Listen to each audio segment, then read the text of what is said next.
order Kevin Foster to move the motion. Well, thank you, Ms Vaz, and it's a pleasure to serve under your chairmanship, and I beg to move that this House has considered ratification of the Global Ocean Treaty, and would like to thank my colleagues on the Backbench Business Committee for allocating this slot to me. Ms Vaz, in preparing for this debate, I've been grateful for the many supportive emails I have received from constituents who are keen to see this treaty ratified. I'm also grateful for the time Lord Benyon took to hear me strongly pushing him to go faster with his own policy. And for clarity, whilst I have a private member's bill due to be considered by the House, this will not be the focus of my remarks today. Rather, it will be the focus of and the process of and work needed to implement this landmark treaty. Ms Vaz, this debate is one where we actually all agree with the goal that the UK should ratify the Global Ocean Treaty, also known as the High Seas Treaty, which was agreed by UN negotiators on the 6th of March 2023, following nearly a decade of negotiations, and I know she'll be slightly too modest to mention it herself, but a role in which was driven by the Right Member for Suffolk Coastal, who's been supporting me with this issue and is, I'm sure, will give a very worthwhile contribution later today. Now, the UK played a significant part in those negotiations, and our team of negotiators, supported at every step of the way by ministers and, to be fair, by the main opposition parties, committed to achieving an agreement. They should all be thanked today. It is good to note the UK government was one of the first signatories to the treaty, yet the treaty is not formally ratified by the UK as of today. Now, overall, the treaty is a welcome update to the main international agreement on the oceans, which was adopted way back in 1982 and came into force in 1994, the UN Convention on the Law of the Sea. This established the high seas as international waters in which all countries can fish, ship and do research within, but did not include any specific protections for marine biodiversity. The Global Ocean Treaty will change this by providing a legal framework for establishing marine protected areas to protect from the loss of marine wildlife and share genetic resources of the high seas. With the current legal framework now out of date, every week that goes by without the new treaty in place sees the precious environment of our oceans put at risk. As soon as 60 countries ratify it, the treaty will enter into force and we can ramp up international action to protect our shared ocean, mitigate climate breakdown and safeguard the lives and livelihoods of billions of people worldwide. Hence why the UK should progress to getting this treaty ratified quickly and within the remaining period of this Parliament, despite the objections of some people's mobile phones. Ms Vaz, one question some listening to this will ask is what will be the potential impact once this treaty is enforced? What are we actually talking about, what we're seeking to achieve? At its heart is delivering the 30 by 30 target. For background, the UN Convention on Biological Diversity aims to promote biodiversity conservation and includes a focus on identification of ecologically or biologically significant marine areas. In 2022, the coming Montreal Global Biodiversity Framework was adopted at the 15th Conference of the Parties, and this included a target to, and I quote, ensure that by 2030, at least 30% of terrestrial inland water and marine and coastal areas are effectively conserved and managed through ecologically representative, well-connected and equitably governed systems, protected areas and other effective area-based conservation measures. This is now commonly referred to as much more snappier title of the 30 by 30 target. The Global Ocean Treaty is crucial to enforcing this pledge, as without the treaty, there would be no legal mechanism to set up marine protected areas on the high seas.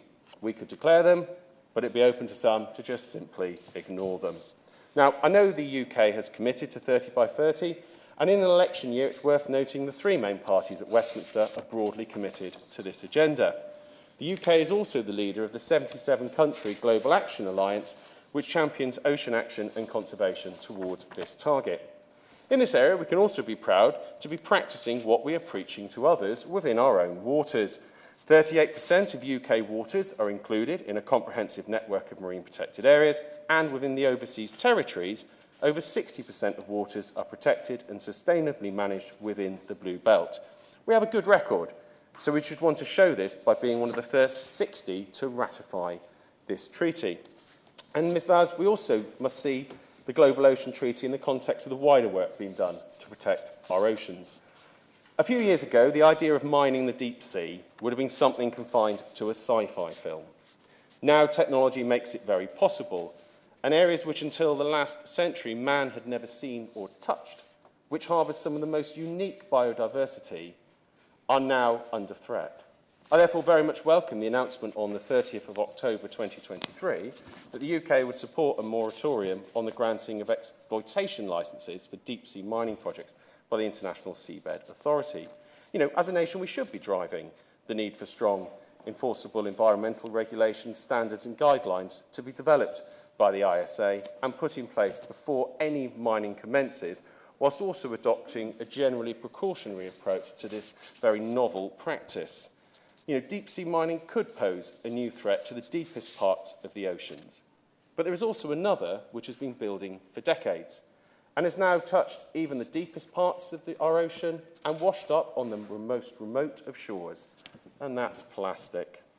I welcome the work done by the government to reduce use of single-use plastics in this country, some of which might be used only for a couple of minutes, but then last centuries in the environment.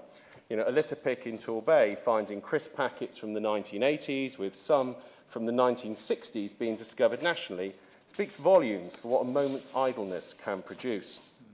I'm pleased the UK is a founding member of the High Ambition Coalition to end plastic pollution, with a commitment to achieve an ambitious treaty by the end of 2024. We need a clear and strong set of global standards on this area to tackle this problem. Whilst each one nation can make its own contribution, it's inevitable this does need a global approach. You know, I note the aim of ending plastic pollution across the globe by 2040, including by restraining and reducing plastic production and consumption to sustainable levels, promoting a circular economy for plastic, and to manage plastic waste in an environmentally sound and safe manner. You know, I can still recall during my time in local government back in the 2000s how difficult it was to get a contract for processing of plastic collected for recycling, which would actually guarantee the plastic would get recycled, rather than shipped abroad, often to take advantage of labour and environmental practices banned here in the UK. At that time, it was also well known many of the items collected could end up being landfilled, not recycled, as claimed when it had been collected, and just saying it had been recycled because it had been exported for that purpose. Now, Ms Vaz, in terms of the process of ratifying the treaty, and I welcome genuinely the written ministerial statement made on the 25th of March, which gave a welcome update on the current position with ratification. As of that day, the agreement had gained 88 signatures and 2 ratifications out of the 60 needed, although I understand this is now 4, with Belize, Palau, Chile and the Seychelles having formally ratified the agreement. The agreement has been laid before Parliament for scrutiny, and this was done on the 16th of October last year. It is also stated that in the ministerial statement the common position that before the UK can ratify international agreements, legislation needs to be in place to ensure new obligations can be complied with. The statement set out how the provisions in the agreement on marine genetic resources require a clear legislative framework, including substantive provisions in primary legislation. Hence, be placing a bill before this House to give a legislative vehicle for just that. The government statement also outlined how the treaty creates new obligations for UK businesses, in particular the pharmaceutical, agricultural technology, cosmetic and chemical sectors, along with science and research. It also outlined what the statement called thorough engagement with key stakeholders is underway to ensure implementation is effective and avoids any unintended consequences. Now, few of us would argue with a statement like that, but what we don't want is any delay in getting vital protections in place for our oceans, hence wanting to ratify this treaty as quickly as we can. Now, Ms Vaz, my meetings with the Minister, who sits in the other place, and officials were interesting, and as I said, I welcomed the written statement formally confirming the government's intention to ratify. But given the importance of this work and the impending general election, it's no surprise many stakeholders are keen to see the government, which was so keen to get the Global Ocean Treaty in place, to be the one which ratifies it, ruling out its ratification being subject to any of the vagaries of future politics which are inevitable in an election year. Now, I note the statement last month indicated the government was preparing legislation and the government's aim being to implement and ratify the treaty in time for the UN Ocean Conference in June 2025. You know, I understand this target is shared by some other countries, but as always, I'm keen we set the bar. The importance of hitting 60 countries as quickly as possible is that the first conference of the parties will meet within the first year after the agreement enters into force. That's when the real work of this treaty can start. Now, I note the UK is already part of the preparatory commission to be established by the United Nations to prepare for that conference. It's been indicated the legislation will be in the first part of the next Parliament, which actually could be later this year, but similarly could be 9 months away. Yet would this be a top priority in a new Parliament in the way it has clearly been for this one and this government? And the sooner we hit the 60, the sooner the first conference of the parties takes place. So, Ms Vaz, given what I've already outlined, there are some specific points I would appreciate hearing the Minister's responses to. The first is, what is the timeline the government has set itself for completing the work on drafting legislation? Why could it not be done by summer for an autumn introduction? Second is, what prevents a legislative slot being used in the latter part of this year? I think given the obvious wide support it could command across the House and in the other place, and, whilst not wanting to speak for them, the likely support we would have from the opposition for moving it through this place relatively quickly. And third, from her engagement with other countries, when does the Minister expect the 60 nations mark to be hit? Ms Vaz, the Global Ocean Treaty is a landmark treaty. It is the basis of delivering the 30 by 30 target, which will protect vast areas of our ocean and the biodiversity within it. The government over the last decade has helped drive forward its creation and negotiation. Individual ministers have worked with determination to get it agreed and to put the UK's signature on it. The final stage is ratification. And whilst the pledge by Ocean Day next year is welcome, the government must surely now want ratification of this landmark agreement to be a landmark achievement it can cite to voters when the general election comes. Thank you. I expect to take wind-ups just before 3 to give Kevin Foster 2 minutes at the end to wind up. So the question is that this House has considered the ratification of the Global Ocean Treaty. Alistair Carmichael. Thank you very much. It's a pleasure to serve with you in the Chair, and I congratulate most warmly the honourable gentleman in securing time for this debate. I hesitate to predict anything in politics these days, but I have more than a strong suspicion that this may be one of these occasions where we're all in violent agreement with each other. So in order that everybody may have the opportunity to say what they have to say, I will try and keep my remarks suitably brief. I'm quite happy to acknowledge the leading role that the government has taken in the last 10 years that has brought us to the agreement of this treaty. I think the target of a 30% protected area for the high seas is a significant one. It won't be easy to achieve, but I think it is an important goal that we should be aspiring to, because, of course, what happens in the high seas may be out with the jurisdiction of our territorial waters and our exclusive economic zone out to 200 miles, but it is still nevertheless important for the inshore waters that on which we rely in my constituency in particular. So we see this as being an important opportunity for us. It is also an important opportunity for Britain to take a leading role, to continue with the leading role that we've had so far. The target of getting 60 countries to ratify this is an important one, and when there are only 4 countries currently ratifying it, then I think that for Britain to step up to the plate and to give early ratification would make a significant difference. The truth of the matter is that so often, when it comes to what happens at sea, what happens is out of sight and out of mind. And we tolerate, or we don't necessarily tolerate, the things that happen on the high seas happen in a state of ignorance, because we simply don't know what is going on there. And that's not just in environmental areas. Consider the labour standards and the rates of pay that there are on many of the deep water fleets, and you will see a very similar situation there. But for me personally, I think one of the most important aspects of this treaty is the duty that it gives to parties to assess environmental impacts on matters such as plastics.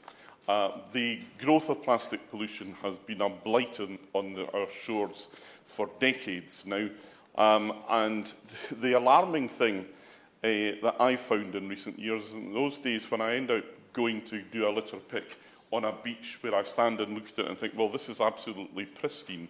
You then spend 10 or 15 minutes actually carefully going over the beach, and you realise that even in that short period of time, you have a carrier bag full of small pieces of plastic that you've picked up on the beach. So, you know, as an islander, both by birth and by choice, I see this all the time. Walking around our coastlines, the blight of plastic pollution is something that has to be tackled. We made so much progress following Blue Planet 2 in 2017, but then along came the pandemic, the close down, the necessary biosecurity measures, and of course, as a consequence of that, I think we've lost so much momentum. This, I think, would be one opportunity that we might have to recoup some of the lost ground there. The Honourable Member for Torbay said that our high seas are a unique biodiversity, and he's absolutely right about that. Of course, we used to have lots of unique biodiversity. We didn't have to look just onto the high seas and the oceans for it. But in fact, on dry land, we have already seen the loss of so much of our critical biodiversity, and I fear that that is probably gone forever.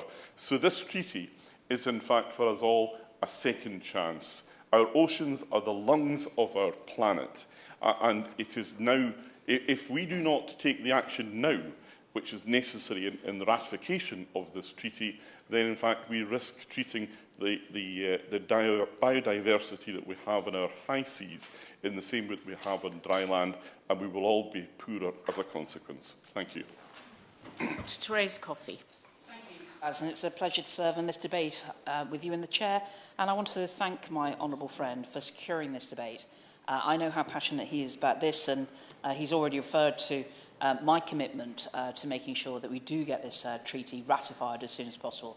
That's why I was happy to support his private member's bill, and while I appreciate some of the issues, which I'm sure the Minister will explain in a bit more detail, on why it might not be possible to use his private member's bill as the vehicle, I think it's important that we continue to make sure that the government, our good friends at the Foreign Commonwealth Development Office, that they make every speed in sorting out the issues so that we can get that treaty ratified. Mrs. Vaz, I think I also should pay credit as well to not only the Noble Lord Benyon, but also the Noble Lord Goldsmith, who's done a lot of work on this. Gosh, the first time I was a minister in DEFRA, I really got the bug for marine. And I think that's because part of not only my constituency, but I grew up in Liverpool. I grew up in a village just north of Liverpool as well when I was very young. So the sea has always mattered to me in many ways. And it's been now representing Suffolk Coastal, just looking out at what is a lot more of a cold North Sea, but still the amount of biodiversity in there and the importance of the oceans was even brought home to me in my time thinking about the work that we were doing on coral reefs, the threat of ocean acidification, and indeed also learning about the amazing science that we have in this country. And I think in the House last night, the National Oceanographic Centre, no longer formally a government body, but very close to the work of what the government is trying to do. And indeed, I think we still are seeing them lead the UK National Committee on the Decade of the Ocean. And indeed, I think the chief scientist from DEFRA was at their conference just a couple of weeks in Barcelona. It is just something which unites the world, unites this Parliament in making sure that we take better care of our oceans, recognising how much the oceans have taken care of us and our planet for millennia, that we will never really properly recognise or compensate for some of the harm that is there. But the opportunity is now, and that's why the work that we've done, creating many marine conservation zones, creating marine protected areas, continuing to walk through and try and strengthen the protections that are there, in spite of people like the European Union taking us to court on protecting the areas like the Dogger Bank and the extra controls that we put in there recently in order to protect the sand eels, which provide the food for the puffins and I think the kittiwakes. Those are the sorts of things that we have to keep making sure might not matter to every person in the street who, understandably, some of their greatest worry matters about cost of living and similar.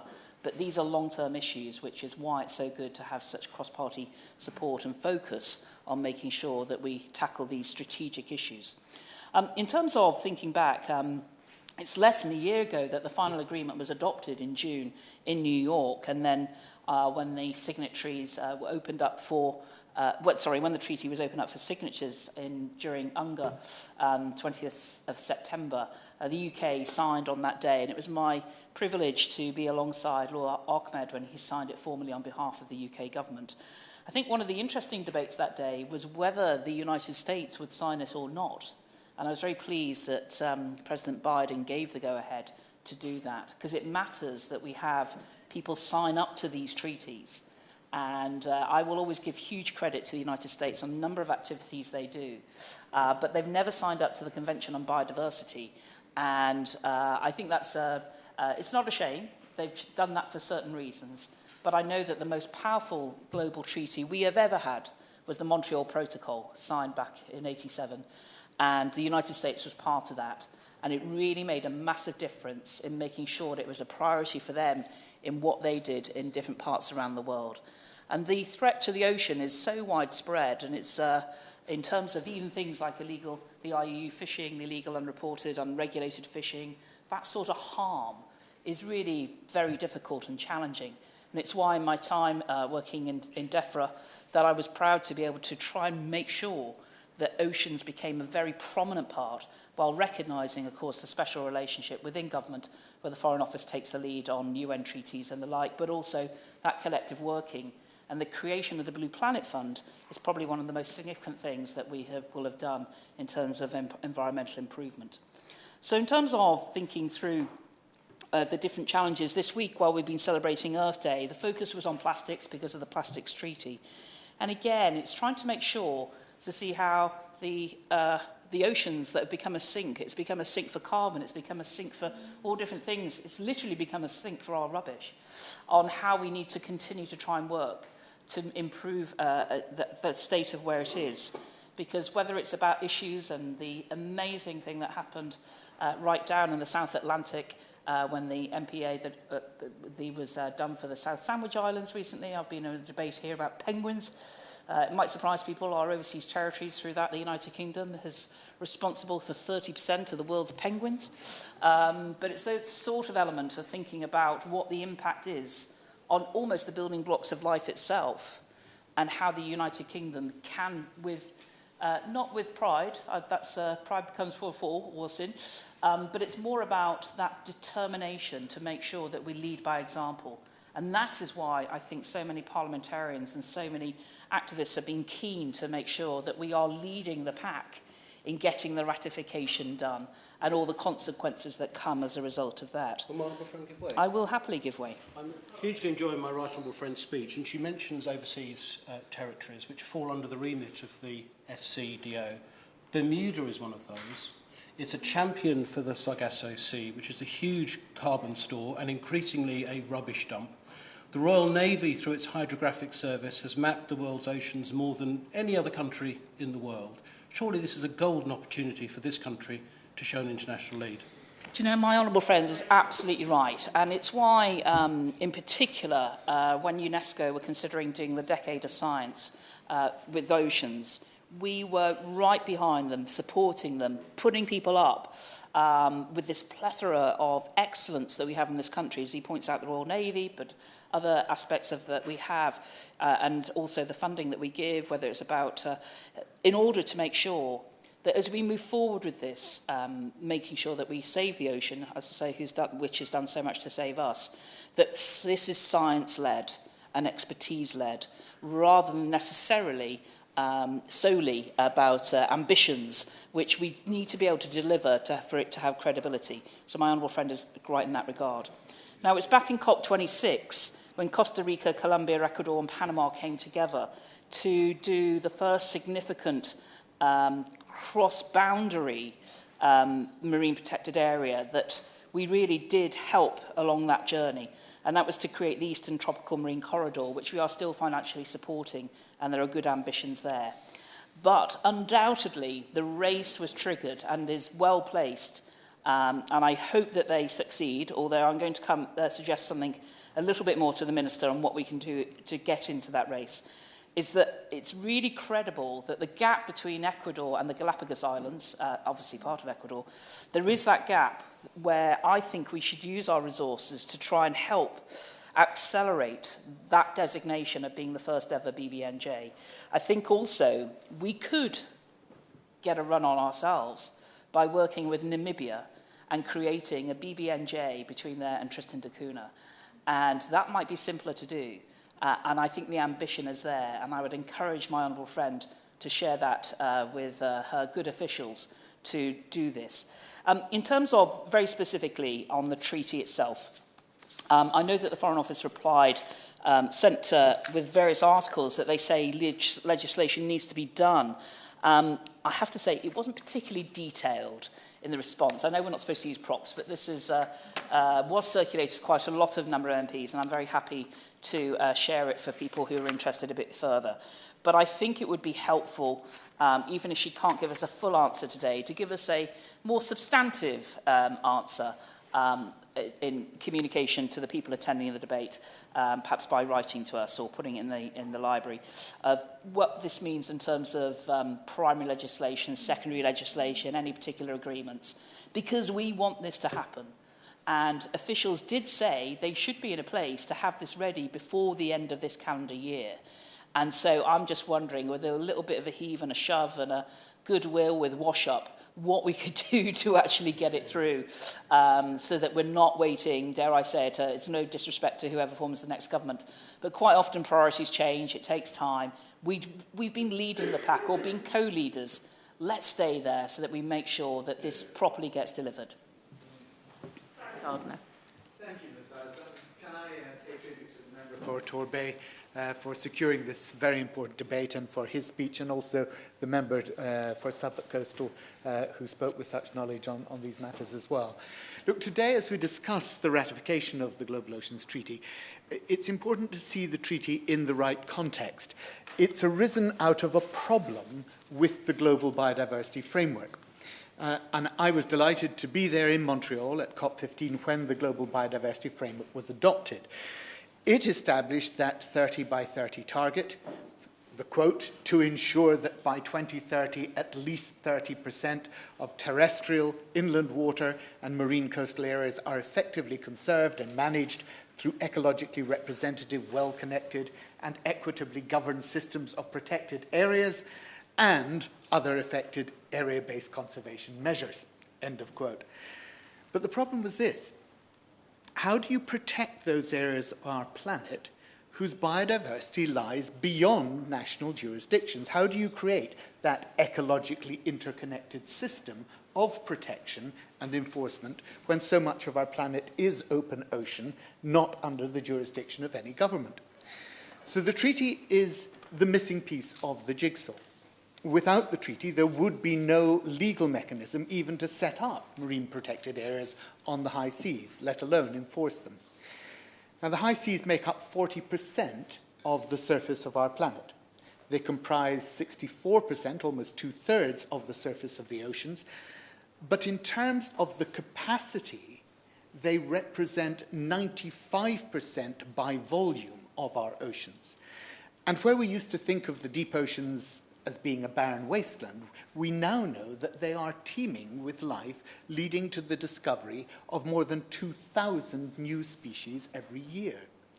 Ms. Vaz, I don't know how much time you give to thinking about whale poo, but understanding the importance of it for life on our planet is quite sobering.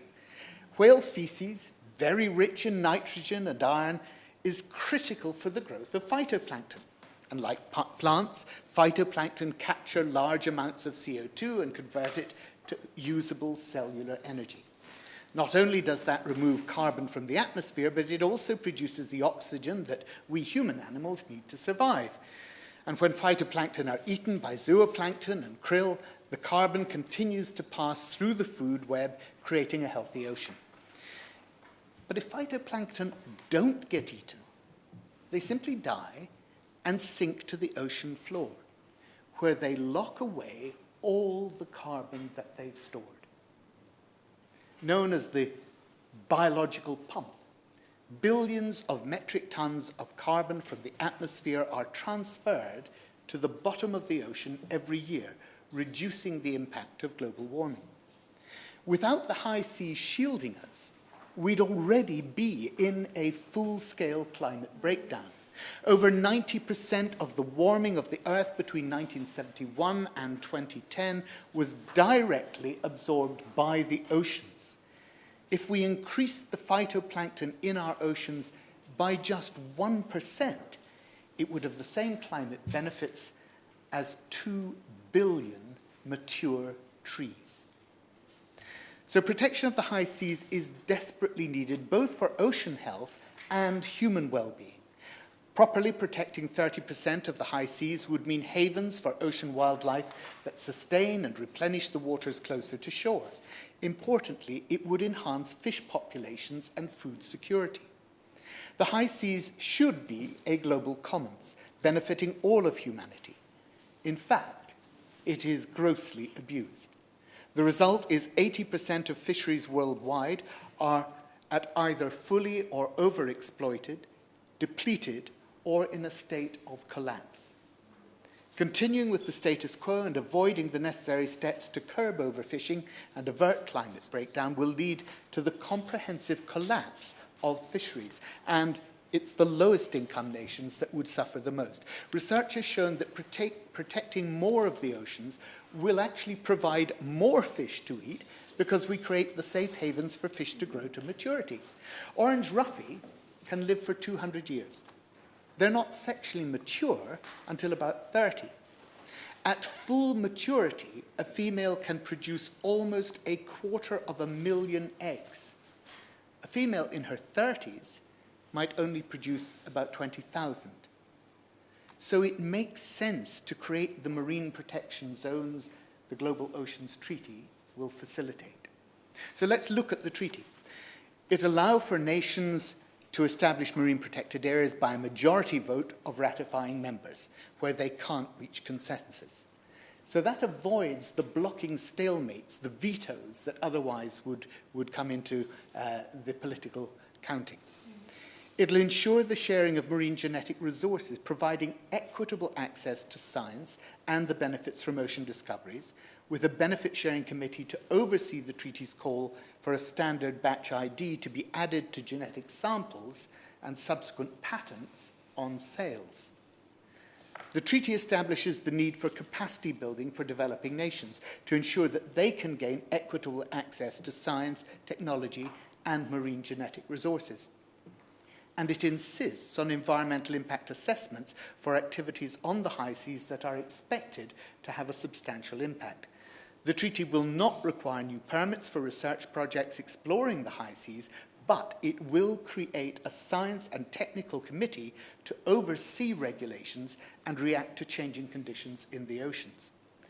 And in the context of the last point, let me welcome in passing the UK government announcement on a moratorium on deep-sea mining in October last year.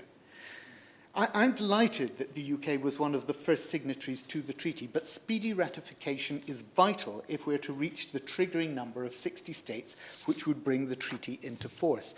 We've only got 6 years before 2030. If we are to achieve 30% of high seas protection, we've got to begin planning now, even before ratification. Back before the general election in 2010, I played a small role in lobbying for the UK to create what was then the largest marine protected area on the planet in the Indian Ocean. Since then, the Conservative government have developed their flagship Blue Belt programme for the establishment of MPAs in the UK overseas territories. I think it's perhaps the single greatest achievement that they have, protecting over 4 million square kilometres of ocean habitat, accounting for 1% of the ocean's entire surface. The MPZ, created by the government of Tristan da Cunha that was mentioned, is the 4th largest MPA in the world, providing critical habitat for tuna, for penguins, and of course the iconic Tristan lobster. In 2024, the waters around South Georgia and South Sandwich Islands were officially protected by the government, creating an MPA that is actually 8 times the size of Wales. Those islands lie on important migration paths for birds travelling from the Antarctic to South America, and the waters off their coast are equally important for various marine species in the Southern Ocean. The Blue Belt programme is a success, and I commend the government for what they've done. But there have been challenges, there have been disappointments on the way, and it's from these that I hope the Minister will seek to learn when moving to consider how best to implement the Global Oceans Treaty. The very remoteness that fosters the strong biodiversity in the UK overseas territories also creates logistical challenges and capacity issues. While government has provided some technical and financial support to address those capacity issues, they know that that support has not been sufficient, and it's caused problems with the rollout of the Blue Belt priorities. It's also imposed considerable burdens on the already strained capacity of the overseas territories' governments. The unique constitutional status of the OTs has also disqualified them from seeking outside financial support from organisations like the Global Environment Facility and UNEP. These capacity issues are often most apparent in the fight against IUU, illegal, unsustainable and unregulated fishing. And most of the overseas territories don't have access to cost-effective fisheries surveillance and monitoring systems. This makes it difficult to police the MPAs and ensure that they're not being violated. The UK shouldn't restrict the amount of resource that the overseas territories are permitted to allocate to conservation efforts, which they do at the moment. The government could also allow the territories to access funding pots already put aside for conservation efforts, such as the UK's contribution to the UN Decade of Ecosystems Restoration. Territory government departments are unable to deliver all the top-down work programmes being recommended by Blue Belt agencies, and more long-term local staff are required if the programme is to achieve all of its ambitions. Such problems are only going to be even greater when we think of establishing MPAs beyond the territorial jurisdiction of even our remotest territories. And the Minister will be aware that the Marine Conservation Society has recommended creating a UK government-led MPA satellite surveillance system, sharing transparent metrics on enforcement in overseas territories' waters, and also funding observer coverage onto local fisheries. So will the Minister set out how the government will ensure that under the treaty we are not simply drawing lines on an ocean map, but creating robust and enforceable protected areas? Finally, can I support the call from a number of NGOs and agencies, and indeed members today, urging the government to begin the work on planning the development of these ocean sanctuaries, not to wait until the treaty is ratified and enforced. Alliances with other coastal states are already there in embryonic form, such as with the Sargasso Sea Commission, and of course the Sargasso Sea is also the home of one of our overseas territories, Bermuda. Bermuda's own Deputy Premier recently called for the Sargasso Sea to be prioritised for protection under the new treaty. Can the Minister assure us that she is working with Bermuda and other countries in the region to jointly spearhead a proposal for an ocean sanctuary in the Sargasso Sea that might be ready to present at the treaty's first conference of the parties? Thank you very much, Mrs. Basil. Unlike my honourable friends for Torbay and Suffolk Coastal, my South West Bedfordshire constituency is about as far from the sea as you can get. So why does this debate matter to my constituents, and why am I here today? And the reason is that the oceans produce half of the oxygen that we breathe. And I think it's just worth almost pausing just for a moment after that sentence, given how important oxygen is to all of us and human life on the planet. They are the world's largest carbon sink. They've already absorbed 30% of all our carbon dioxide and 90% of the excess heat caused by human activities. 3 billion people around the planet rely on the ocean for food and livelihoods. That is a huge number if you think of global economy and what would happen to those people if those oceans weren't able to carry on supplying that food and their livelihoods. So protecting the high seas from industrial overfishing and mining can lock away carbon whilst replenishing those all-important fish populations. And we should also remember the potential of the blue economy and the whole pharmaceutical area. We know that fungi in the twilight zone of the oceans are highly likely to be a new and really important source of penicillin-like drugs for the future to help us deal with some of the terrible health issues that we face. So what is the problem that the Global Ocean Treaty is trying to solve? We know, sadly, that 2/3 of the high seas are already experiencing pollution, overfishing, and the impacts of climate change. 1/3 of global fish stocks are already overfished, and over 1/3 of marine mammals like sharks, which are incredibly important apex predator. Many of us think sharks are to be feared, but actually we now know from marine biologists they have a very important role in the whole ecosystem of marine life. So over 1/3 of marine mammals like sharks are under threat of extinction. And also there is the whole issue of plastic, which I think is integrally bound up with this issue, which several other honourable members have already mentioned. The United Nations tells us they believe some 14 million tonnes of plastic end up in the ocean every year. And we all do our bit as litter picks or whatever, as the Honourable Member for Orkney was saying, and I'm sure we've all tried to do our pathetically small amount on holiday, but we've all got to do what we can. But that is an absolutely huge amount. We also know that in the first decade of the 21st century, more plastic was created than in the whole of history up to that point. The production of plastic is on an accelerating curve, and unless we do something about it, we are not going to get on top of this issue. 1/4 of all fish sold in Californian fish markets have plastic in their gut, according to some recent studies.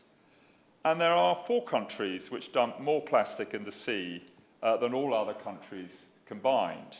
China, Indonesia, Thailand, and Vietnam are those 4, with China being by far the worst. The Yangtze River pours more plastic into the ocean than any other river on the planet.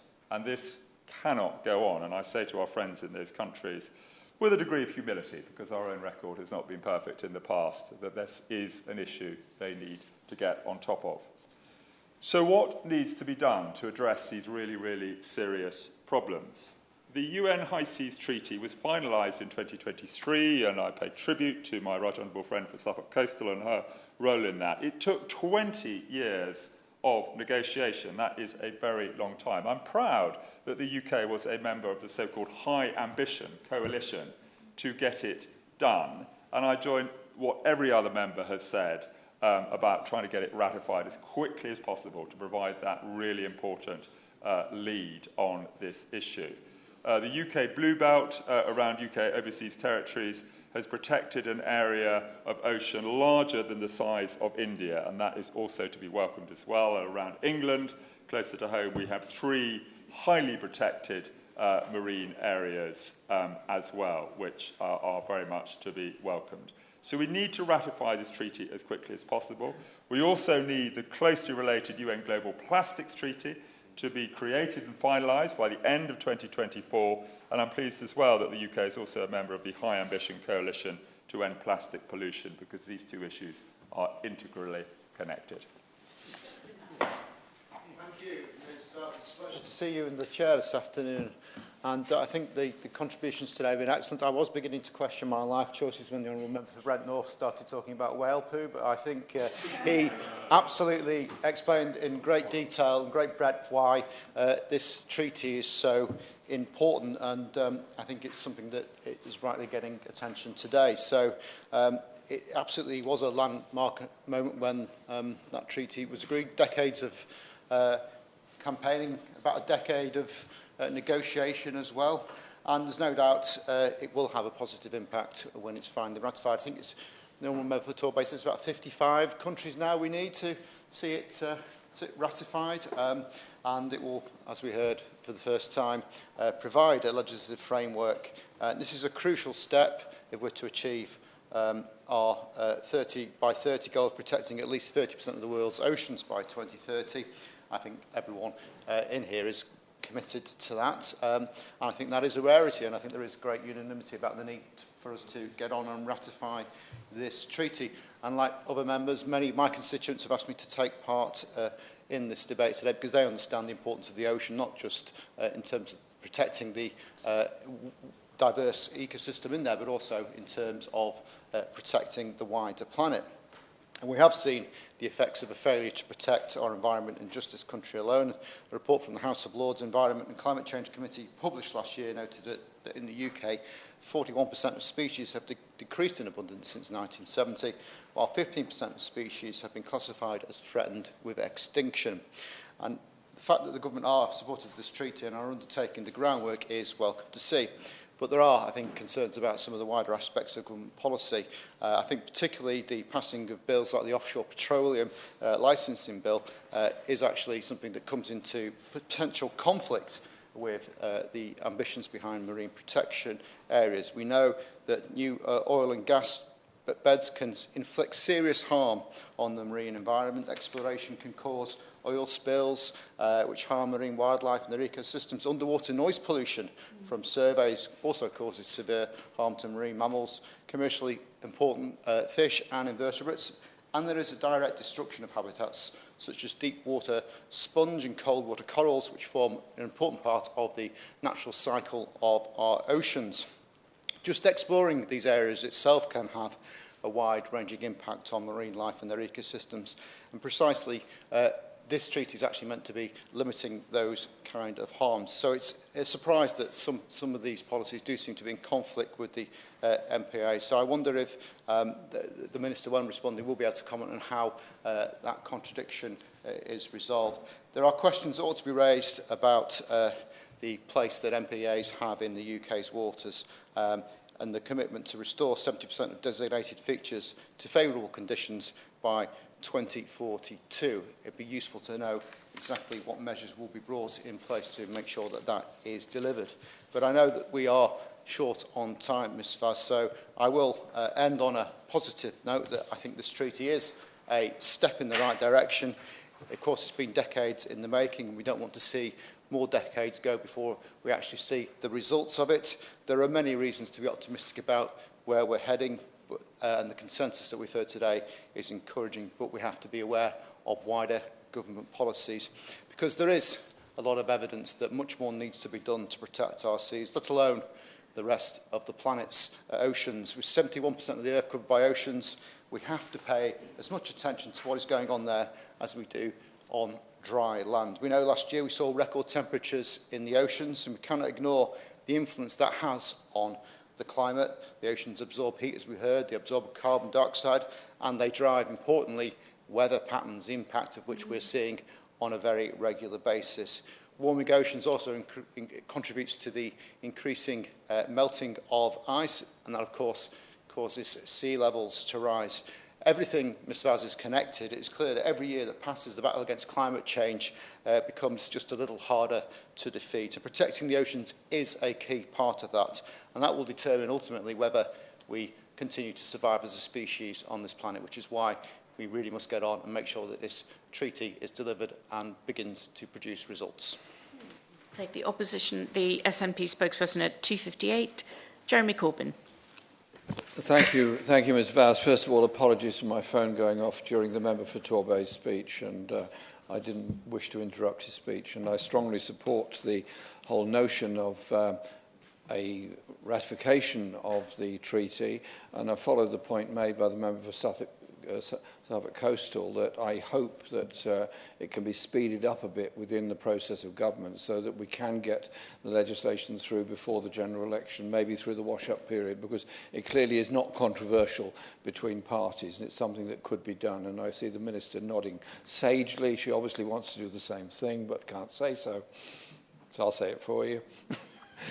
So I hope we can get this legislation done as quickly as possible. There is widespread support for this amongst the public that are aware of environmental issues, and indeed the whole attitude towards marine environment has changed dramatically, certainly during my time in the House. I remember massive controversies about, for example, an Antarctic mining bill in the late 1980s, which was eventually defeated and withdrawn by the government and replaced by full support for the Antarctic Treaty, and later on we got the protection of the Southern Ocean as a whaling-free zone, as well as later on a fishing-free zone. So we got the principle of large-scale protection for the Southern Ocean, which has meant that the whale population has begun to recover quite quickly as a result of that. Likewise, because of our participation in the International Whaling Council, Commission rather, which has helped achieve that.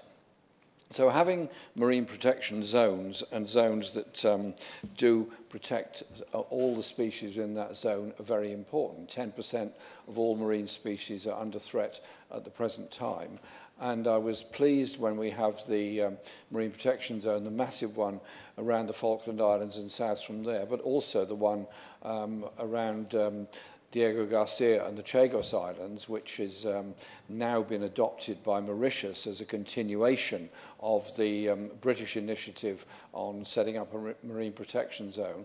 And in addition to 30%, I think we should also think a bit more about general attitudes towards the ocean itself, because obviously water flows from one place to another, and so whilst you can protect one area from mining, from overfishing and so on, unless you also have a similar attitude towards the rest of the ocean, then clearly fish stocks and the biodiversity of the ocean is severely damaged as a result of that. The efforts of deep-sea mining are going to come back. There's going to be enormous pressure from mining and other companies who want to do seabed mining, just as there is pressure from some of the more voracious appetites in the fishing industry to do deep bed trawling, which ruins the coral basis, which ruins the biodiversity, and actually just destroys the ocean almost for all time. And so it is about regulation in the whole of the oceans as well as just in the areas that we're seeking to protect. The issues that many have talked about of plastic pollution are clearly very, very serious. And the point made by the member for South West Bedfordshire is very important on this. The level of plastic production is rising rapidly all around the world, probably rising more rapidly in southern countries than in Western Europe or the United States, where there is some degree of regulation on it. A lot of the plastics we use are totally unnecessary. I'm not sure it's possible to have a completely plastic-free life, but a lot of the plastics we use are completely unnecessary and end up being just discarded and wasted. And then, as a member for Orkney was pointing out, you look at a beach, it looks beautiful, it looks pristine, you start sifting through the sand, you don't have to sift very far, and you find bits of plastic waste, and that plastic waste is ingested by fish, and that plastic waste is eaten by those that eat fish. And so it is actually, we're self-poisoning ourselves by the levels of plastic waste that we have. And so we do need very, very tough regulation on that. We need tough regulation on what ships dump in the ocean as well. Cruise liners are pretty bad culprits on this. Other seagoing vessels are pretty bad culprits. They think that because they're out of sight of land, they can tip anything they want into the ocean and get away with it. And so it does mean a much tougher attitude towards dumping stuff in the ocean. But that also means looking at the levels of pollution that we create in the oceans around our own shores. We have a phenomenal amount of sewage waste flowing into our rivers every year, because of the inadequacy of the sewage treatment system and the lack of investment in it by many of the water companies. But it's not just the obvious unpleasantness of seeing solid waste into the oceans around our own shores. Because of the lack of treatment, it means a lot of the chemicals that are also flushed down the toilet or put down drains and so on from industrial process and elsewhere are not treated. That too adds to the pollution and poisoning of our oceans. So we need to be much, much tougher on water company regulation. And just for example, Thames Water has made a huge amount of profit out of its water distribution, has run up massive debts of 14 billion, is paying shareholders with its debts and polluting our seas and rivers at the same time. So I think we need to be a bit sharper with all of the water companies on the levels of pollution that are caused. And so I'll just say, because I know the front benches want to get up and speak in a moment, I don't want to go on too long, just say this. it's an attitude of mind about the ocean that's so important. An attitude of mind that you throw something in the sea, it doesn't disappear. Yeah. It goes somewhere, it causes pollution, and it causes damage, which eventually comes back to bite us. And so I support the treaty, absolutely. I think it's a huge step forward, and I hope we can get it ratified quickly, so in order to help at the speed of global ratification of it.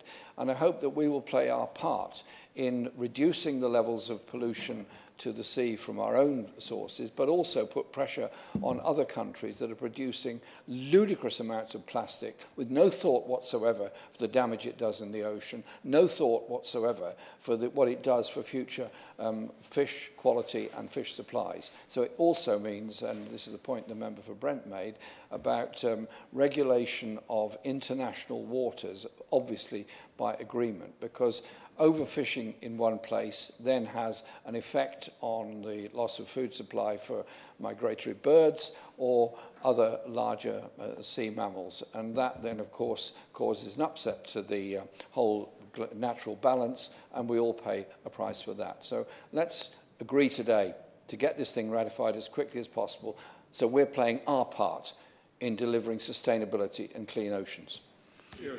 SNP spokesperson Patrick Grady. Thank you, Ms Vaz. It's a real pleasure to serve under your chairmanship, and I warmly congratulate the member for Torbay on securing the debate. And I think the decision to move Westminster Hall debates to just slightly earlier on a Thursday is paying off, because it's giving more of us an opportunity to speak on behalf of our constituents on issues which are so important to them. As the member for Ellesmere Port said, and I too have had dozens, in fact nearly 200 communications from people in Glasgow North expressing their determination to see the Global Oceans Treaty ratified, and to ensure that this is a well-attended debate today. And I think it's particularly encouraging to see members of the Conservative Party arrive and speak and make the positive case for multilateralism and the rule of international law. So I want to assure the House that the SNP joins the support for the principles of the treaty and the calls for the immediate ratification by the UK Government. And if the member for Torbay's Private Members Bill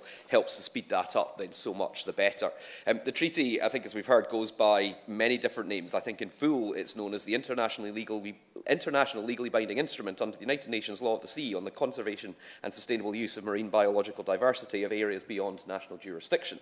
More simply, the Biodiversity Beyond National Jurisdiction Treaty, also the High Seas Treaty, but as most of us have referred to it today, the Global Ocean Treaty. But how we name things is quite important, and sometimes the high seas, international waters are described as some sort of frontier, which evokes actually quite dated imagery of unexplored territory there to be exploited. But previous frontiers, whether the American West or the interior of Africa, were no such things to the people and the flora and the fauna that had been there for hundreds, if not thousands of years before European or other explorers arrived. So the approach of this treaty, I think, is very important, not an assumption in favour of the exploitation of resources, but in favour of the conservation of the marine environment and the sustainable and managed development of any economic potential. And that potential is significant, as we've heard.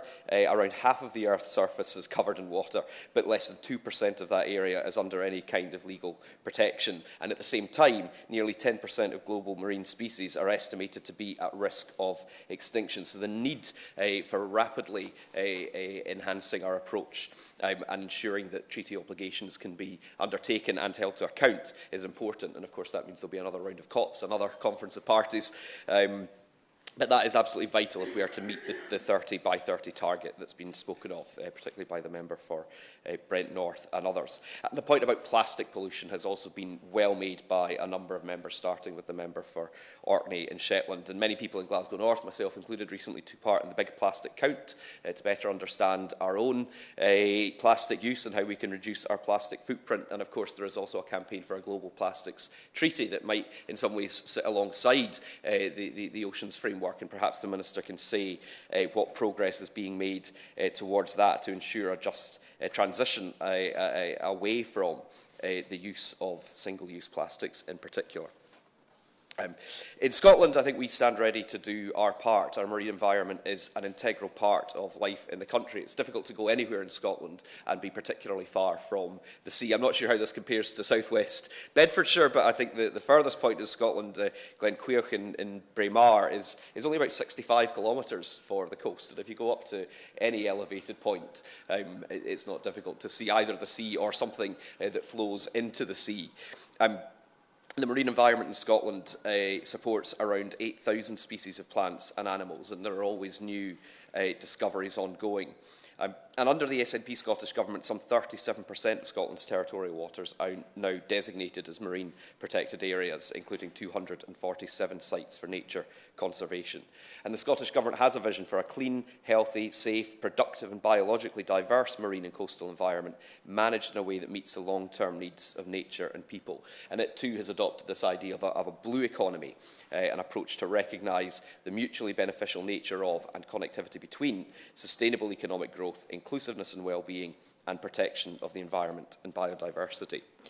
I think, unfortunately, some of the UK government's actions to date don't necessarily always meet the same high ambitions. Its decision to grant new oil licences is not a long-term solution to energy security, the cost of energy crisis, and it is actively damaging to the progress that needs to be made in tackling climate change. It's estimated that the Rosebank oil field, which the government seems determined to press ahead with, it would, over its lifespan, equal the annual emissions of around 90 countries of 400 million people. And the development company's own environmental statement admits that the construction of new oil wells would have the potential to lead to wider changes in the seabed, the direct loss of species and habitat, and wider indirect disturbances. And the government also has to be very careful about how it uses some of the legal mechanisms and instruments contained in this treaty or others, or within its own competence. The member for Islington North spoke, not to my surprise, about the situation in the British Indian Ocean Territory in the Chagos Islands. And there was some concern that when the marine protected area there was introduced, it was less in the interests of the marine environment and more in the interests of preventing the resettlement or the right of return of those islands. And of course, in the end, the UN's Permanent Court of Arbitration ruled that the UK should have engaged more fully with Mauritius before making that declaration. And in 2021, the International Tribunal on the Law of the Sea ruled that the UK government does not hold sovereignty over the Chagos Islands. But perhaps it turns out that these are just more decisions by foreign courts that the UK government chooses to ignore. And so that would be my only note of caution. And I don't want to break the consensus that we've heard today, but I would just gently suggest to the member for Torbay that his initiative today is incredibly commendable, and there is clearly that consensus in favour of the Global Ocean Treaty and its rapid ratification. But the reality is that in recent years, the government hasn't had the best track record of respecting its international obligations and simply dismissing or ignoring decisions or commitments that it finds inconvenient. And likewise, the government has to carefully consider its message and attitude that it sends to other countries around the world. We cannot pick and choose our obligations under international law. If we support the rules-based international order, if we support the treaties and mechanisms that have attempted to secure peace and security, or at least progress towards peace and security and the protection of the environment since the Second World War, we have to support and accept those institutions and agreements in their entirety. By all means, make a case for reform, but that has to be done through the order that exists in the first place. And that is particularly true if we expect and request other countries to do the same. And so that also has to be true of our approach to the Global Ocean Treaty. The government has a responsibility to current and future generations to do all it can to protect the marine environment. Water is life, as my friends in Malawi often say, and the waters that make up the seas are home to life in abundance, and they are part of a global ecosystem on which we all depend, and a fragile balance which we damage or destroy at great peril to all of us. So the Ocean Treaty has been hard won, and now the challenge is for the UK government to play its part to ensure that the treaty delivers on its ambitions. Opposition spokesperson Emma Hardy. Thank you, Ms. Vaz, and it's a pleasure to serve under your chairmanship. And I'd like to genuinely give thanks to the Honourable Member for Torbay for this. And I recognise it isn't the first time he's been pursuing this interest of the Oceans Treaty, and I'm really grateful that he's brought about the debate today. And I tip my hat once again to the Right Honourable Member for Suffolk Coastal, who, despite no longer being in the front bench position, has continued to advocate for environmental issues from the back benches. And I completely respect that. And I do love, I have to say, the Honourable Member for Orkney being in violent agreement in a debate. It's not often we're in violent agreement, but I quite like that as a phrase. So long live our violent agreement. And my honourable friend for Brent North, I always enjoy his debates, always very informed, and I know how passionately he cares about his environment, and we share an interest in whale poo. So that's really good. That was going to be my speech a bit later on, and I think that's fascinating. Fascinating. And I thought the point, though, about the treaty, and why does the treaty matter? Well, the treaty stopping in any individual country having a veto, I think, is really important, because not all countries are always going to agree all of the time. If we have, and if one is able to have a veto, then that is always going to delay things. So I think that was a really important point to highlight. And my honourable friend, the member for Ellesmere, who was an excellent member of Parliament, I know listening to his constituents coming here, speaking about this and raising this, and he also pointed out the rarity of the agreement amongst us. And my honourable friend, the member for Islington North, who highlighted the progress when it comes to how do we view the oceans and how that has changed over the years for the better. But there's still much more to go. And I liked the phrase he used at the end, that there's an attitude of mind with the ocean. I thought that was a good point, that just because it's out of sight, it shouldn't be out of mind. And I think that's worth bearing in mind, because the ocean is beautiful. And maybe it's the former teacher in me that thinks every day is a school day, but every day is when it comes to the ocean, isn't it? We learn more and more, and we understand more and more. And the more you kind of learn about it, the more your mind is blown by how important it is to literally everything. But it also might be as well, because there's a place called the Deep in my constituency, which is like a big aquarium. It's amazing. And when I was younger, when my children were very little, when one was still a baby and one was a toddler, I got a year's pass, very good value, for us all to go as a family. And every week, my toddler used to say, go to the Deep, and be like, I'll go to the Deep again. I'm pushing around. And if you timed it really well at lunchtime, you could go into the dark area, which was the deep sea, make the baby fall asleep, so you could then eat with the toddler before the baby woke up. So I spent many a day in the deep learning and understanding about the ocean. And they regulate everything. They regulate our climate, they support biodiversity, they provide food and livelihoods, as has been pointed out. But less than 1% of the high seas is currently protected. And as has been mentioned by my honourable friend, without the high seas shielding us, we would already be in a full-scale climate breakdown. And preserving critical habitats like mangroves, seagrass beds and coral reefs act as carbon sinks. Protecting these vast stores of blue carbon is critical for slowing climate change. The plant and animal life of the oceans also fix carbon. And the whales, I loved it, about the whale poo. It's amazing. But if we were able to increase the plankton populations by just 1%, it would have the same climate benefit as around 2 billion mature trees. I say every day is a school day. I get very excited about all of this. So it's time to stop presenting the protection of the natural world as some sort of trade-off between the needs of people and the needs of nature. There is no trade-off. Protecting our oceans and the life they contain protects us. But don't just take my word for it. The UN Global Oceans Treaty is historic. It's one of the most significant steps forward in our international conservation in human history, something we can all be incredibly proud of. And yesterday, the European Union ratified it. And we should be proud that the UK was one of the first countries to sign the treaty when it opened for signatures at the UN last year.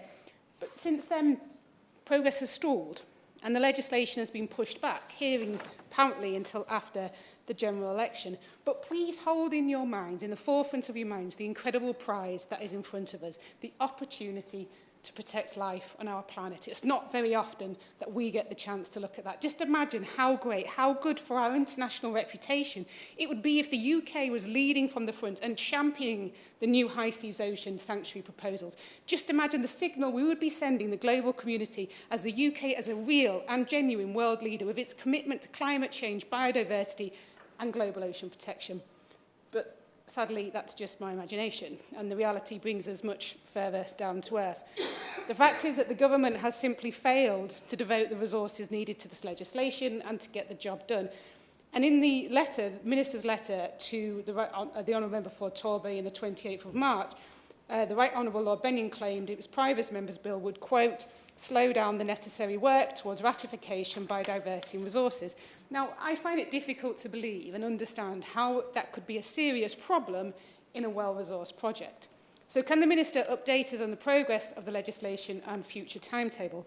And to meet the goal of protecting at least 30% of the world's oceans by 2030, the work, as has been mentioned, to identify and collaborate on proposals for ocean sanctuaries must begin now. So can the Minister confirm that identification has begun, and which countries are we collaborating with? And it has been mentioned a few times, the Sargasso Sea. Now, again, interesting fact, nicknamed the Golden Floating Rainforest. Wow. Golden Floating Rainforest, home to more than 145 invertebrate species and more than 127 species of fish. So will this site be identified as a priority site by the UK, as it is surrounded by UK overseas territories? Our global British family in the UK overseas territories contains 94% of all the unique species that the UK is responsible for. These huge marine areas throughout the world's oceans are highly vulnerable to the impacts of climate change, yet hardly negligibly contribute to it. And this is understood by our friends in the overseas territories, and the schemes such as the Blue Belt programme have been mentioned. So from Helena to Cayman, to Bermuda, to Anglica, the Falklands to the British Virgin Islands, these efforts underpin why this debate is so crucial. So does the Minister share my ambition for the UK to be ready to present at the treaty's first conference of the parties, COP1, and if she does she agree that identification and collaboration for marine protected areas is urgent? Musfaz, the UK has every incentive to lead on the way of ratification of the treaty and show global leadership. Wouldn't it be good for the UK to be leading the world in a positive way and have news and headlines written about it in a positive way, and to be showing that it actually follows and agrees with international law? Wouldn't that make a wonderful headline? I give mate, of course. Well, I'm very much enjoying your speech, and there's very little of it that I would disagree with. Can you just be very clear, given there's an impending general election, obviously I hope it isn't the outcome that would be if she was, and it was her party taking the decision, can she confirm that, one, she'd at the very least meet the target for ratification the government set out, and two, that legislation would be in the first King's speech? I'm very, very delighted to say that we absolutely would meet that target, because signalling to the international community that it is its responsibility for tackling the interconnected climate and nature emergencies seriously by prioritising the treaty. And if we don't prioritise and pass the treaty, we are simply not giving that. And I have to say, wouldn't it be wonderful, and there would be maybe, wouldn't it be wonderful to be there as an incoming future Labour government and be the people to ratify this treaty? I almost feel sorry for the people opposite who've put most of the work in beforehand. But instead we have seen, and what we always see with this chaotic government, delay, excuses. Well, I have a simple message to all those who care about protecting those oceans, and to all those people who know that protecting the oceans protect us. If the government won't ratify this treaty, that a future Labour government will. And we will be the leaders that this treaty needs and deserves. Minister Trevelyan. Thank you, Ms Baz. I'm grateful to my honourable friend, the member for Torbay, for securing this important debate, and indeed for the contributions from other honourable members. I've learned much, I think many of us have, on some of our oceans' biodiversity and processing of nutrients, and I think we all take away, as the Shadow Minister says, some useful information on our, as ever, learning day. I have to say, I think the Kingston Hull West members' children sound to me like future champions of ocean life and biodiversity, thanks to their mothers' very cunning ways of spending the afternoons. And I think that gives us all hope that the next generation also will be passionate about this really, really important part of our planetary biodiversity. I think it's really immensely encouraging to hear so many colleagues so engaged, and I thank them all for being here this afternoon. This is a policy area that we are continuing to lean on, something that this government has led on throughout our governing time, and like my right honourable friend, the member for Suffolk Coastal, who provided an incredible leadership during her time leading DEFRA, and indeed colleagues in the other place, including, as mentioned, my colleague Lord Bennion, who holds this portfolio within the FCDO, but he has a joint portfolio across DEFRA to ensure that the government's progress on this can be as effective as possible. So if I may, I'll address some of the specific points raised. As ever, if I've missed one, my apologies, and we will obviously make sure that we write to members accordingly. But may I first make 3 points which I'll try to unpack through the course of my remarks. I think, firstly, to be absolutely clear, the UK is absolutely supportive of the BBNJ agreement. It's really important to set that out in full. And second, that the BBNJ agreement will help us to protect areas of 2/3 of the global ocean which lie beyond any national jurisdictions by establishing those marine protected areas in the high seas. That's vitally important to protecting and restoring the health of our ever warmer, more acidic ocean as it bears the brunt of emissions. And of course, it will support the worldwide web of marine life, including those critical commercial stocks, which a number of colleagues have talked to, a really important and challenging area of policy globally. So it's absolutely right that the UK has been hard at work, led by this government over the last 14 years, to secure this behind the scenes, and with many people putting a huge amount of work in. I think, thirdly, our aim is for the UK to be able to implement and ratify the BBNJ agreement in time for the UN Ocean Conference in June 2025. This is an ambitious target date, and it's shared by like-minded countries, which is important. So we're cracking on with the work that's needed to achieve that, as well as helping others to do similarly. It's really important we get that implementation right. By 2030, our vision is for the ocean to be governed effectively, clean, healthy, safe, productive, and biologically diverse, linking those resilient and prosperous coastal communities around the world, alongside supporting sustainable economic growth for the UK, our overseas territories and Crown dependencies. Because the UK's commitment to upholding the United Nations Convention on the Law of the Sea, UNCLOS as it's known, in all its dimensions, is really at the heart of achieving this. For 40 years and more now, UNCLOS has been effectively the Global Ocean Treaty, and the BBNJ agreement is going to be sitting under that. Excuse me. As colleagues have highlighted, here in the UK, we have cross-party, and I think, and it's lovely to hear it raised, real constituent support for powers to establish these new high seas marine protected areas. These powers are one facet of an agreement that includes a number of provisions that are going to be important, especially to developing countries, and that we're working really equally hard to negotiate in 3 particular areas. One, marine genetic resources, being able to make sure that benefits are shared fairly and equitably, in environmental impact assessments, and in building capacity and transferring technology. Yes, of course. I'm very grateful to her, and listen very carefully to what she's saying there. Is she able to explain to members exactly how we will be supporting countries in enabling them to get that access and to have the capacity themselves? What financial and other resources will we be making available? I thank you, member, for that question. I'm afraid I don't have that information to hand, but I will make sure that the team are able to get back to members to set out the roadmap that is in place already, of which there's a great deal of work, and it's a very broad range of areas, as I've set out. Trying to bring all of those together, of course, has made securing the agreement really quite complicated, to say the least. So I may, if I may, Ms Vaz, pay tribute to our indefatigable UK negotiating team, some of whom are here, as well as, and my right honourable friend, Member of Suffolk Central mentioned them, the National Oceanography Centre team. They were a crucial part of the UK delegation, and our team, as we've mentioned, played an instrumental role in getting this whole treaty across the line. And it is an achievement in which the UK and so many should take real pride.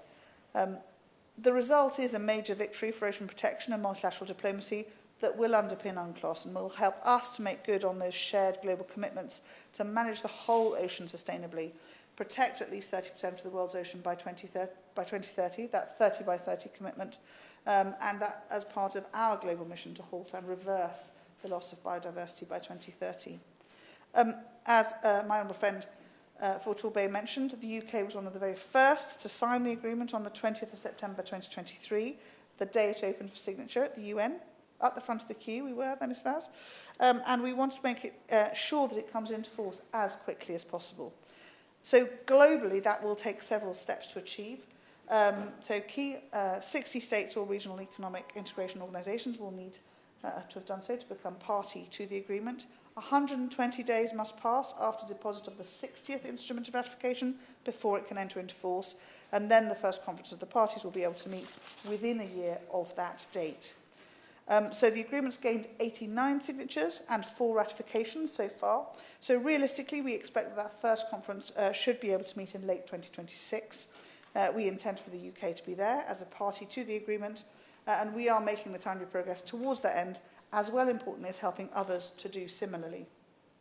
So here at home, we've hit the ground running, as you'd expect, having been right at the front of that queue to put our names to it, and we are making good progress. In line with the process for the scrutiny of treaties by Parliament, 21 sitting days under Section 20 of the Constitutional Reform and Governance Act 2010, we began the process of parliamentary scrutiny the first sitting day after signature. We're working on the clear legislative framework needed to implement the agreement, including substantive provisions in primary legislation, and we are making sure that stakeholders can comply with what are complex new obligations. That will include scientists, industry, reaching across the pharmaceutical, nutraceutical, agricultural, technology, cosmetic and chemical sectors. So as I say, there's a broad range of interlocutors that we are working with, and all those who are required to provide environmental impact assessments, both in areas beyond national jurisdiction and indeed those within UK waters as well. So I'm pleased to report that work to develop that policy on implementation is now almost complete. And as I set out, our aim is to implement and ratify the agreement in time for the UN Ocean Conference in June 2025, that's next year. And it's an ambitious target date, but it is shared by other forward-leaning countries, so that we will make sure that the UK remains at the forefront of that ocean protection. We'll provide updates on our progress to both houses before summer recess, and again when Parliament resumes, as well as continuing to do work with the devolved administrations on what they also will need to do. And we intend for the UK to play an active part in that first conference of the parties, including the UN's Preparatory Commission. As Mal, yes, of course. Thank you, Minister, for giving way. She says the work on the legislative framework is almost complete. When does she expect it to be complete, and what timeline has she set for doing so? The Honourable Gentleman asked me questions which I'm afraid I don't have the answer, but to my earlier point, I will ensure that the Lord Bennion makes contact with him to give him the latest update on that as soon as possible. My honourable friend, the member for South West Bedfordshire, highlighted that our UK Blue Belt now protects an area of ocean larger than India around the UK overseas territories. So, of course, we welcome extension of the BBNJ agreement to those and the Crown dependencies, recognising that they have their own domestic considerations and indeed procedures to undertake. We want to see the BBNJ agreement implemented and ratified by as many countries as possible, as soon as possible. So we are supporting the efforts of developing countries, including some of the smaller Commonwealth countries, working through the Commonwealth Secretariat for SIDS, and in particular interest from some of the Pacific and Caribbean islands and states. We're scoping out new marine protected areas that could be proposed once the agreement is in force. Of course, all this sits alongside our wider work to champion the ocean as well, both at home and right across the world. Yes, of course. And it's encouraging to know that she's scoping out some areas. I wonder if she's able to, if not now or later on in writing, give a bit more detail on these areas that we're looking at, where they are. I'll be happy to ask the Lord Bennion to update the Honourable Lady on that question. Ms Vaz, I think together we really can make good on the promise of this landmark international agreement. Indeed, it matters greatly that we do. Not only the health of our oceans and the good for all those who depend upon it, as many colleagues have set out today, but also for confidence in the UK's continuing leadership on the world stage in this really important area. So I'd really like to thank all members for their interventions, their passion and commitment to keeping government's feet to the fire on getting this legislation in place as soon as possible, and also importantly raising those wider issues around ocean pollution, around plastics. I noted that the adjournment debate in the main chamber was also on the subject. I think that tells us a great deal about the focus that colleagues and indeed their constituents have on this really important area. On the reduction in plastics pollution, the UK has led the world on legislation to change and indeed reduce necessary plastic usage in large number. I have just got back this morning from Hong Kong, where I was in conversations with an enormously broad number of people who all raised, as they are trying to bring in new legislation themselves on this, how the UK had done it, how we had helped bring consumer consumers long to want to be part of this legislative change. So it's been really interesting to hear directly that what we have been doing is both watched and admired and learnt from. So I think that should give us all confidence that the continuing lead we have here in this is important, and we must all champion it across the piece. I can confirm in conclusion, therefore, that the UK's full commitment to the BBNJ agreement is clear. Its vital role in protecting those areas of the high seas as part of that global effort to help nature to recover and indeed for people to prosper across the planet for generations to come is critical, and our commitment to making progress on that UK legislation so that we can ratify the BBNJ agreement and implement it effectively here at home is in full swing, and we are going to both get that done here and encourage others to do so as quickly as possible. Thank you. 2 minutes to wind up. Kevin Foster. Well, thank you, Ms Vaz, and it's been a pleasure to sit through this debate, and I'll repeat the point from the member for Orkney and Shetland that we've all been in pretty much violent agreement in terms of the outcome we all wish to see, which is the prompt ratification by the UK of this treaty. Although I have to say, when I came to, I didn't realise quite how much whale poo would form a part of our discussions. And it's also right that we've also referred to the issues around plastic, and grateful particularly for the member for South West Bedfordshire's point on that area.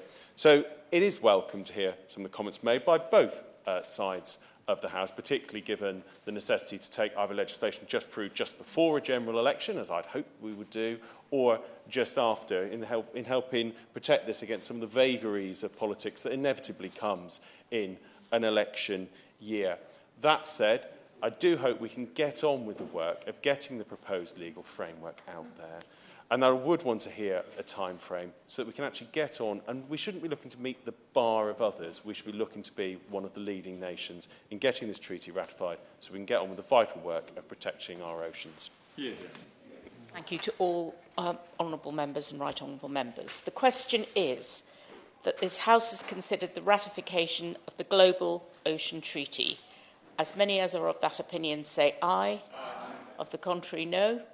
The ayes have it. The ayes have it. Order, order. The sitting stands adjourned.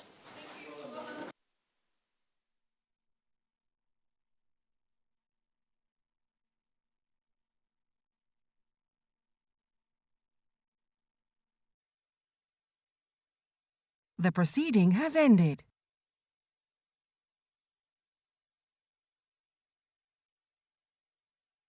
The proceeding has ended.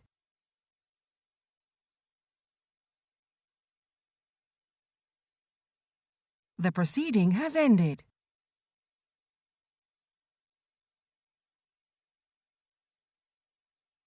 The proceeding has ended.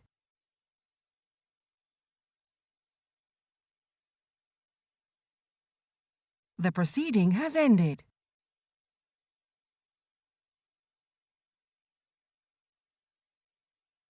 The proceeding has ended.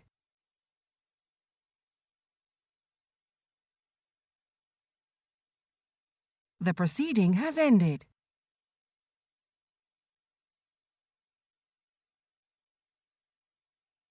The proceeding has ended.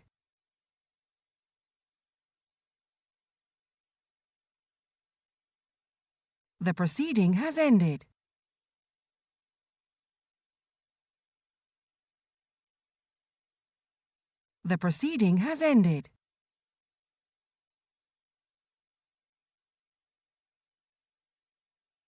The proceeding has ended. The proceeding has ended.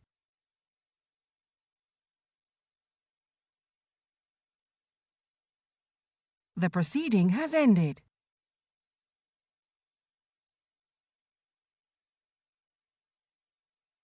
The proceeding has ended.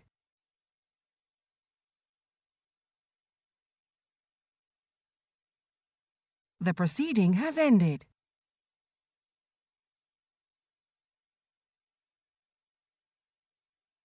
The proceeding has ended.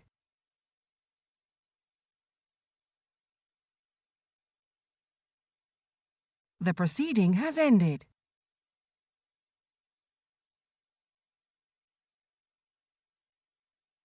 The proceeding has ended.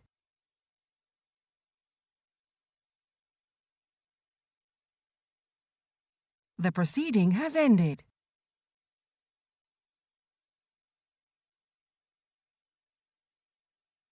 The proceeding has ended.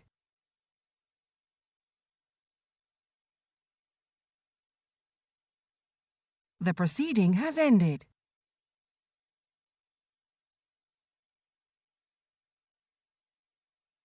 The proceeding has ended.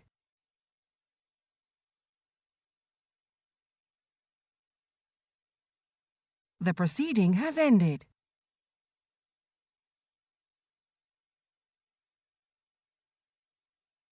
The proceeding has ended.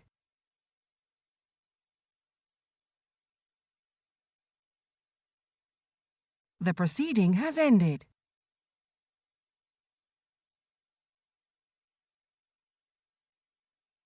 The proceeding has ended.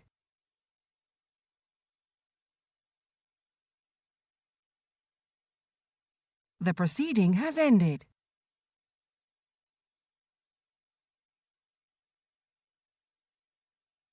The proceeding has ended.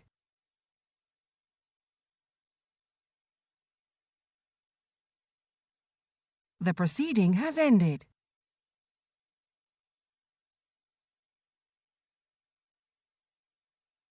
The proceeding has ended.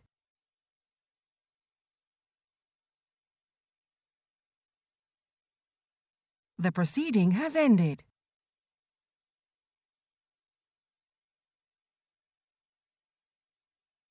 The proceeding has ended.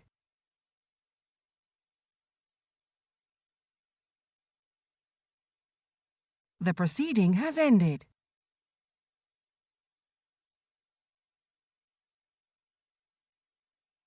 The proceeding has ended.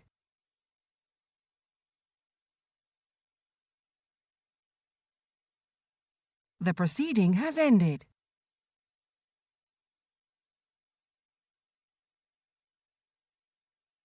The proceeding has ended.